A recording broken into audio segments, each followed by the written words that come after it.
नमस्कार, म हराएको मान्छे।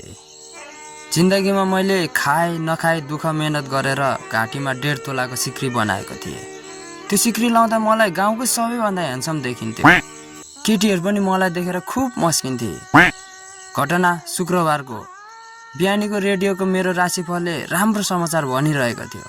तपाईको दिन एकदम शुभ बित्छ, तपाईलाई धन लाभ हुनेछ भन्दै थियो। त्यसै क्रममा म राजा फर्काउन 3 कुनेतिर लागे। नभन्दै भिडमा थुप्रै युवतीहरू मलाई हेर्दै मस्किरहेथे। भिडहरू एकदम सामान्य थियो। अचानक दौडा दौड भागम भागको अवस्था बन्यो। परबाट कोही आओ आओ भन्दै आइरहेको थिए। मैले मजाले हेरेँ, कमान्डर हुनुहुँदो रहेछ। उहाँलाई देखेर मलाई एक्कासी भगवान प्रकट भए जस्तो लाग्यो। शरीरमा 1.5 तोला मासु घटेर जिउ नै हलुङ भए जस्तो लाग्यो। मैले हेरिरहेँ। अचानक मेरो कानको छेउबाट असुल्क्या सुन सुन सुन सुन सुन गर्दै गयो। हतार हतार मैले घाँटी छामेँ। सुनको सिक्री थिएन। कहाँ गयो? कता झरो? कसले लग्यो? यता हेरेँ, उता हेरेँ, कतै भेटिनँ। म छाँगाबाट खसेँ।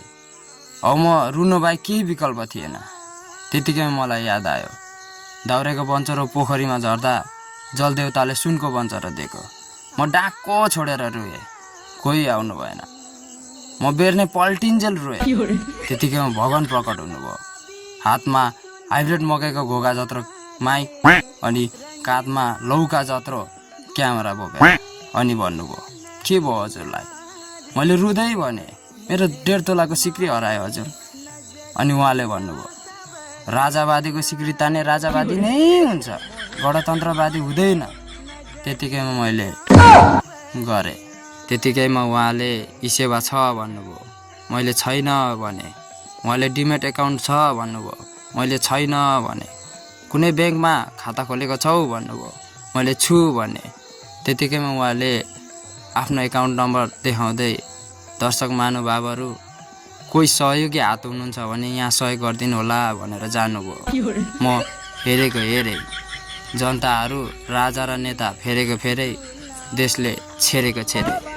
त्यही भएर अब पालो स्वतन्त्रको। जय हर्क, जय बालेन, जय कुलमान किसिङ।